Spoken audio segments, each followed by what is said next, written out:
बहुत स्वागत है आपका एबीपी गंगा में। आप देख रहे हैं पहाड़ प्रभात और मैं हूं आपके साथ आयुषी नेगी और बुलेटिन की शुरुआत करेंगे आज की बड़ी खबर के साथ। उत्तराखंड से बड़ी खबर आ रही है। उत्तराखंड बीजेपी के अध्यक्ष बनाए गए हैं महेंद्र भट्ट। तो ये इस वक्त की बड़ी खबर उत्तराखंड की सियासत से जुड़ी। भाजपा के नए अध्यक्ष बनाए गए हैं महेंद्र भट्ट। मदन कौशिक को हटा के भाजपा के अध्यक्ष बनाए गए हैं महेंद्र भट्ट। इस वक्त की ये बड़ी खबर और उत्तराखंड की सियासत से जुड़ी हुई ये बड़ी खबर अभी फिलहाल आ रही है। भाजपा के नए अध्यक्ष बनाए गए हैं महेंद्र भट्ट। काफी समय से नामों को लेकर चर्चा भी हो रही थी और कई नाम जो थे वो सामने भी आ रहे थे, लेकिन बड़ा बदलाव किया गया है और महेंद्र भट्ट को भाजपा की जिम्मेदारी दी गई है उत्तराखंड में। तो ये बड़ी खबर इस वक्त की।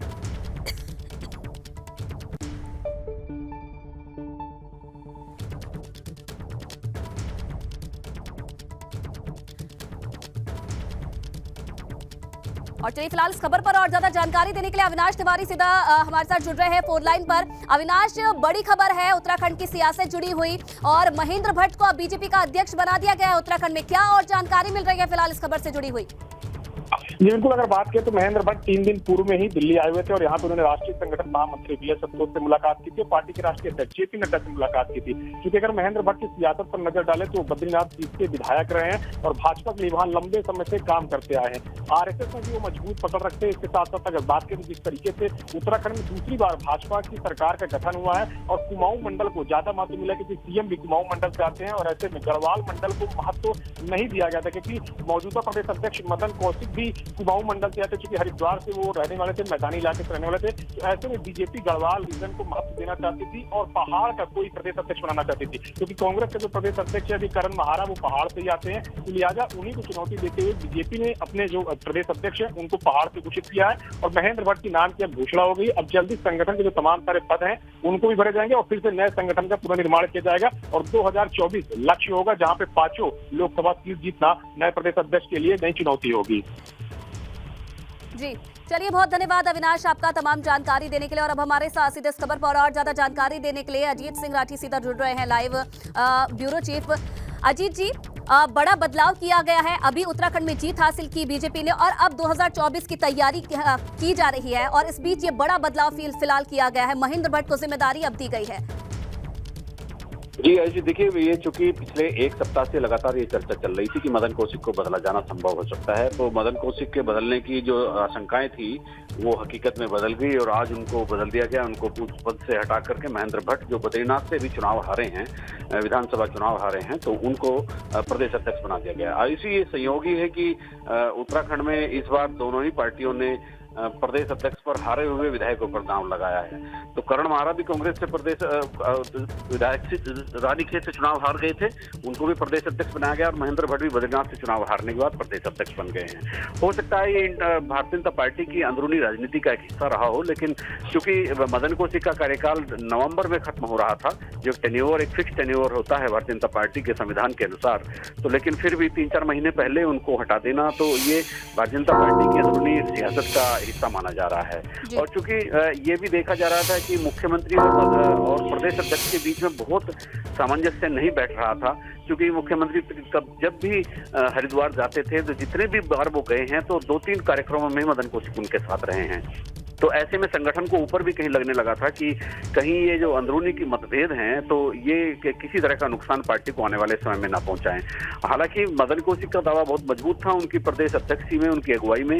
जब वो प्रदेश अध्यक्ष थे तो पार्टी ने 47 सीटें जीतकर और पूर्ण बहुमत, प्रचंड बहुमत के साथ सत्ता हासिल की, लेकिन वो दावा भी धरा रह गया और ये जो बदलाव की जो आशंकाएं पहले से हो रही थी वो निर्मूल साबित नहीं हुई, वो हकीकत में बदल गई और प्रदेश अध्यक्ष को आज हटा दिया गया। और महेंद्र भट्ट जो पहले 3 बार विधायक रह चुके हैं बद्रीनाथ क्षेत्र से, तो इस बार चुनाव वो भारतीय जनता पार्टी के टिकट पर चुनाव लड़े थे और वो हार गए थे और संगठन में भी वो कुछ पदों पर रहे हैं, लेकिन वो पहली बार प्रदेश अध्यक्ष वो बन रहे हैं और उनका मुख्यमंत्री के साथ क्या होगा, जैसा भी अविनाश ने बताया कि कुमाऊं और गढ़वाल को साधने के लिए ये सारी चीजें की जा रही हैं। हालांकि हरिद्वार भी गढ़वाल का ही हिस्सा है, लेकिन एक पर्वतीय मूल के किसी बड़े नेता को प्रदेश अध्यक्ष बनाए जाने की जो चर्चाएं चल रही थी वो आज सच साबित हुई और मदन कौशिक हटा दिए के और महेंद्र भट्ट होंगे। महेंद्र भट्ट के सामने भी ऐसी तमाम चुनौतियां अभी हैं। अभी हरिद्वार में जिला पंचायत भी का चुनाव भी होना है और अगले साल निकाय चुनाव भी हैं।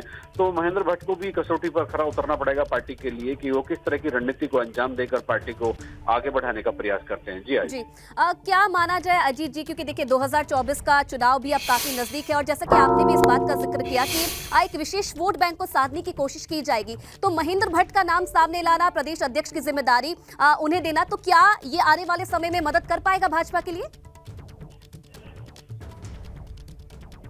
हेलो जी अजीत जी, आप बने रहिएगा हमारे साथ। महेंद्र भट्ट खुद हमारे साथ यहाँ पर जुड़ गए हैं, बीजेपी के नए प्रदेश अध्यक्ष।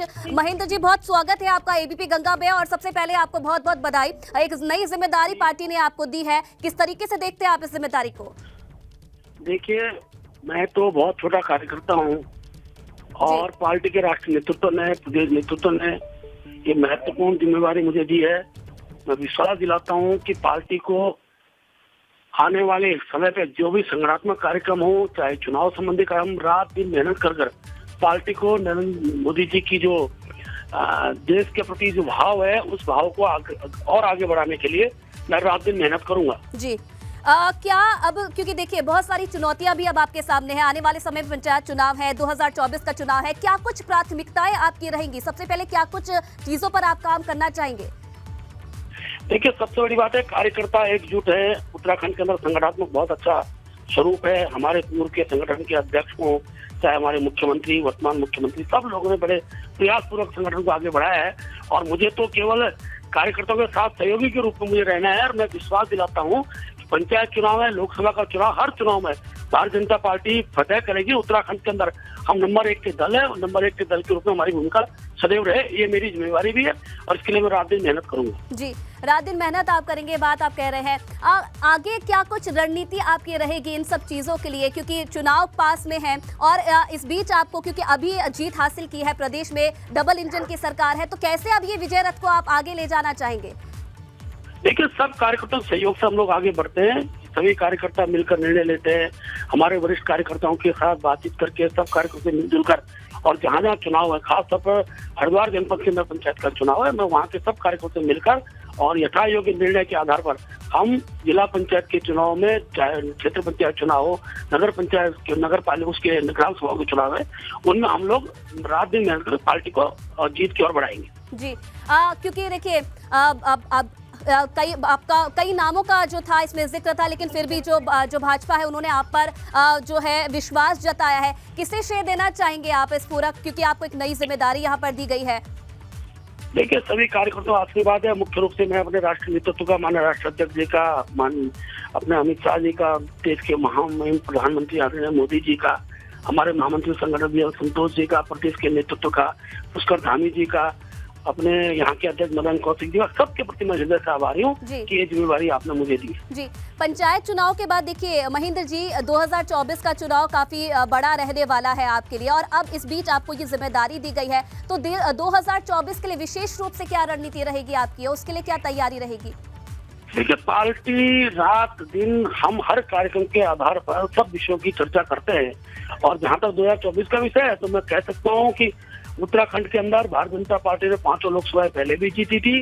भविष्य में हम 5 लोकसभा विजय प्राप्त करेंगे। कार्यकर्ताओं के अंदर उत्साह भरने का काम हम सब लोग मिलकर करेंगे। क्योंकि देखिए, अगर तमाम मुद्दों की हम बात करें तो लगातार जो कई मुद्दे हैं, चाहे बेरोजगारी से जुड़े हुए, युवाओं से जुड़े हुए, विपक्ष उन्हें लेकर आप लोगों पर हमला हमेशा साधता रहा है, तो क्या इन चीजों को लेकर भी आप आगे आने वाले समय में ध्यान देंगे? देखिए, प्रदेश के मुख्यमंत्री जी युवाओं की रोजगार से संबंधित विषयों, प्रदेश के विकास संबंधित विषयों, सब पर रात दिन मेहनत करके आगे काम बढ़ा रहे हैं और मैं कह सकता हूं कि विषय विपक्ष द्वारा जो विषय उठते हैं कई बार सुझाव के रूप में भी माने जाते हैं। मुझे पूरा विश्वास है हमारे मुख्यमंत्री जी के नेतृत्व में हम लोग प्रदेश के अंदर इन सब विषयों पर, जिन विषयों को विपक्ष दल द्वारा भी उठाए जाते हैं, तो सहयोग सुझाव मानते हुए काम करेंगे और विपक्ष को मुद्दा न बचे, इसके लिए हम लोग उस दिशा में अपनी रणनीति को तैयार करेंगे। जी, ऐसे और कौन से मुद्दे हैं महेंद्र भट्ट जी, क्योंकि देखिए जो प्रदेश की जनता है लगातार जो निगाहें बनाकर रखी हुई है कि आगे आने वाले समय में आप या फिर कोई भी बड़ा नेता है उनकी जो समस्या उन्हें आगे लेकर जाए, तो आपके जो क्षेत्र है उसकी ऐसी कौन सी जो विशेषताएं हैं या फिर ऐसी कौन सी परेशानी है जो आप आगे और लेकर जाएंगे, जिन पर काम होना बेहद जरूरी है? देखिए, मैं कह सकता हूँ उत्तराखंड के अंदर जो जो मुद्दे जनता द्वारा उठाए जाते हैं, उन सब मुद्दों पर अगर कोई दल उनकी समस्याओं को गंभीरता से लेता है, उसके समाधान के लिए काम करता है, हमारा दल भारतीय जनता पार्टी है। और हम तो सौभाग्यशाली है कि देश के प्रधानमंत्री जी, उनके हम हृदय से आभारी कि उनका जन्म भले गुजरात में हो, लेकिन हर जगह कहता हूँ उत्तराखंड के प्रति जो उनकी श्रद्धा है, जो उनका स्नेह है, उसको हम कभी भूल नहीं सकते हैं। और हर स्तर पर उनका योगदान हमको प्राप्त होता रहता है। जी जी सर, और क्योंकि लगातार देखिए आने वाले चुनाव को लेकर ही विशेष तौर पर बात की जा रही है और कई बार जो विपक्ष है वो अंदरूनी कलह को लेकर भी आप लोगों पर निशाना साधता है, तो क्या इन सब चीजों पर भी आगे आने वाले समय में बातचीत होगी, काम होगा? देखिए, मैंने कहा ना, विपक्ष के सारे विरोध के जो पक्ष होते हैं वो सत्ता दल के सुझाव का भी काम करते हैं। हाँ। उन सारे विषयों को लेकर हम लोग काम करेंगे। और ऐसा नहीं है, मैं जानता हूँ भारत के लोकतंत्र के अंदर एक बड़ी शक्ति होती है, धीरे धीरे विपक्ष समाप्त हो रहा है उत्तराखंड के अंदर। अभी देखिए, लोकसभा अभी राष्ट्रपति के चुनाव में बहुत से ऐसे कांग्रेस के विधायकों ने जिन्होंने को लगा कि भाई आखिर अच्छे निर्णय के साथ वो लोग खड़े रहते हैं और धीरे धीरे उत्तराखंड के अंदर इसका एक लाभ हमको मिलेगा। चलिए, बहुत दिन में थोड़ा मेरे फोन आ रहा है साहब यहाँ से, जी प्रणाम। गैरसैंण, क्योंकि देखिए गैरसैंण एक ऐसा मुद्दा रहा है जिसे लेकर बाद में बात करो, एक फोन आ गया, बात करूंगा। चलिए, बहुत बहुत धन्यवाद महेंद्र भट्ट जी आपका एबीपी गंगा से बातचीत करने के लिए। तो सुन रहे थे आप उत्तराखंड भाजपा के नए प्रदेश अध्यक्ष महेंद्र भट्ट को, जिन्होंने तमाम जो बातें हैं वो रखी। और ये आप उनका ये पत्र भी देख सकते हैं जिसमें जेपी नड्डा ने उन्हें नया भाजपा अध्यक्ष घोषित किया है। और एबीपी गंगा से बातचीत करते हुए उन्होंने ये कहा है कि प्रदेश नेतृत्व ने उन्हें अहम जिम्मेदारी दी है और जो जितने भी चुनाव होने वाले हैं उनसे पहले ये बड़ी जिम्मेदारी उन्हें दी गई है और प्राथमिकता उनकी रहेगी कि कार्यकर्ताओं के साथ मिलकर वो पार्टी को आगे बढ़ाने का काम करेंगे, दिन रात पार्टी के लिए मेहनत करेंगे और जितने भी चुनाव है आने वाले समय में उनमें पार्टी को बड़ी जीत दिलवाने की कोशिश उनकी तरफ से की जाएगी। आभार उन्होंने जताया है जेपी नड्डा का, प्रधानमंत्री नरेंद्र मोदी का, और जो भरोसा उन पर जताया गया है पार्टी के नेतृत्व की तरफ से, उनका ये कहना है कि उस पर भी वो काम करेंगे और जितनी भी आशाएं हैं जनता की, स्पेशली प्रदेश की जनता की विशेष तौर पर, उस पर वो खरा उतरने की कोशिश करेंगे। चाहे जितने भी मुद्दे हों, बेरोजगारी से जुड़े हुए, महंगाई से जुड़े हुए, उन सब को उठाने की वो कोशिश करेंगे और आने वाले समय में बड़ी राहत भी जनता को देते हुए नजर आएंगे। तो महेंद्र भट्ट को आप सुन रहे थे, बीजेपी के नए प्रदेश अध्यक्ष उन्हें बनाया गया है। भरोसा जताते हुए इस बीच पार्टी की तरफ से उन्हें ये नई जिम्मेदारी दी गई है और आपने सुना किस तरीके से उन्होंने बातचीत में ये कहा कि क्या कुछ उनकी प्राथमिकता रहने वाली है, क्योंकि आने वाले समय में हरिद्वार में चुनाव होने हैं। इसी के साथ साथ आगे 2024 का चुनाव भी है जिस पर भाजपा लगातार रणनीति बना रही है और इस बीच प्रदेश अध्यक्ष की जिम्मेदारी उन्हें दी गई है। तो सबसे पहली प्राथमिकता उनकी रहेगी कि कैसे कार्यकर्ताओं को एकजुट करना है, कार्यकर्ताओं से बातचीत करनी है और आगे पार्टी को बढ़ाना है।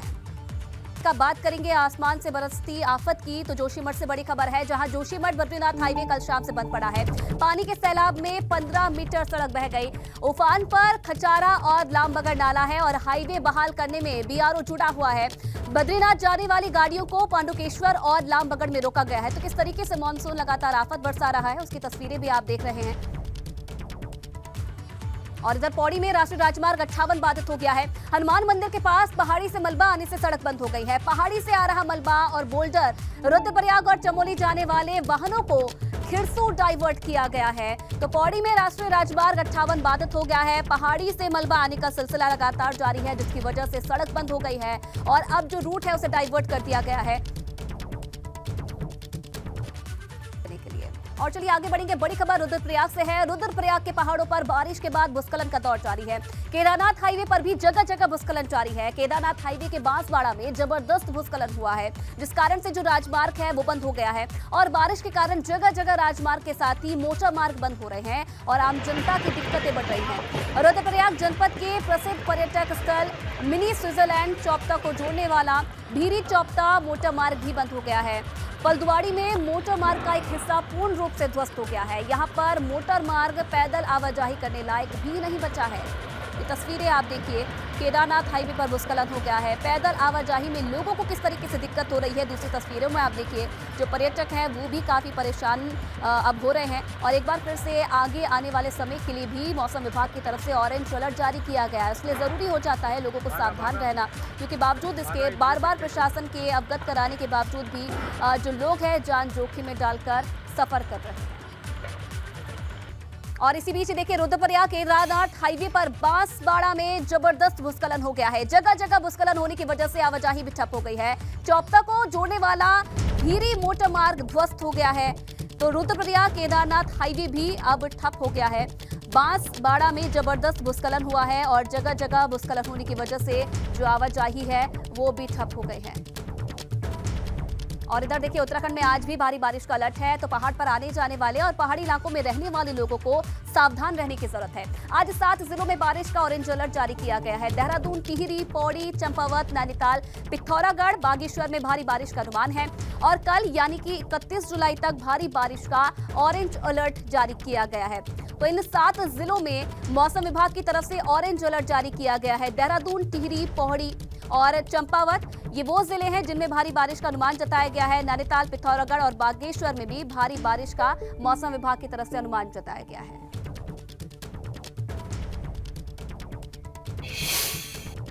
और चलिए फिलहाल क्या कुछ और मौसम विभाग का कहना है मॉनसून को लेकर, इसके लिए ज्यादा जानकारी देने के लिए रवि इस वक्त सीधा लाइव हमारे साथ जुड़ रहे हैं देहरादून से।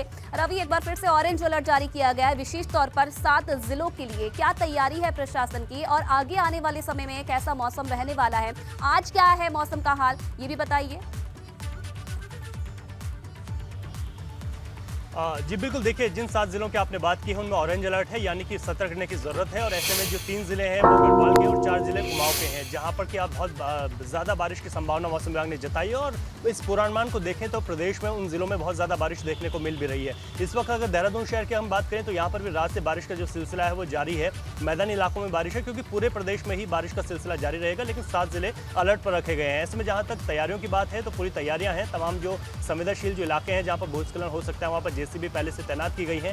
आपदा प्रबंधन तंत्र को अलर्ट पर रखा गया है और चारधाम को देखते हुए चारधाम में जो 3 जिले हैं वहां पर खासतौर पर एहतियात बरतने की आवश्यकता है। और ऐसे में जो भी श्रद्धालु अभी चारधाम के दर्शन करने जा रहे हैं उनको पहले ही सड़कों की सूचनाएं भी दी जा रही हैं कि वो किस मार्ग से जाएं। कुछ वैकल्पिक मार्ग हैं जिनका भी जो इस्तेमाल किया जा रहा है। वहीं अगर हम गंगोत्री की तरफ बात करें, रुद्रप्रयाग की तरफ बात करें तो इन 2 जिलों में भी लगातार भूस्खलन की घटनाएं जो है वो सामने आ रही हैं। अभी आने वाले वक्त में मौसम 1 तारीख तक इसी तरीके का रहेगा। हालांकि कल तक जो 7 जिले हैं उनमें ऑरेंज अलर्ट कल भी जारी रहेगा और प्रदेश में अभी फिलहाल आफत की बारिश से निजात नहीं मिलने वाली है। पूरी ओवरऑल अगर बात करें तो बहुत महत्वपूर्ण ये भी है क्योंकि अभी तक जुलाई महीने की बात की जाए तो 2 जिले बहुत ज्यादा प्रभावित रहे हैं, जिनमें बागेश्वर और चमोली है। सबसे ज्यादा बारिश अभी तक बागेश्वर में हुई है और उसके बाद दूसरे नंबर पर चमोली जिला है जहां पर सबसे ज्यादा बारिश हुई है। इसके अलावा थोड़ा सा बारिश का संतुलन भी देखने को मिला है। 3 जिले ऐसे हैं जिनमें हम बात करें, नैनीताल है, उधम सिंह नगर है और हरिद्वार है, जिन जिलों में जुलाई महीने में सबसे कम बारिश हुई है। तो ऐसे में अब मानसून अपने चरम पर है। अब ये माना जा रहा है कि पहाड़ से लेकर मैदान तक झमाझम बारिश तो होगी, जहाँ पर पहाड़ में भूस्खलन से लोगों को दिक्कतें हो सकती है। बिल्कुल, कहीं ना कहीं अब लोगों को सावधान रहने की जरूरत है। आने वाले समय में भी राहत मिलने की कोई उम्मीद नहीं जताई जा रही है, जैसे कि आप बता रहे हैं। रवि, बहुत धन्यवाद आपका तमाम जानकारी देने।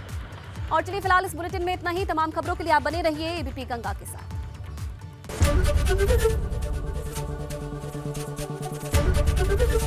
ABP गंगा, खबर आपकी, जुबान आपकी।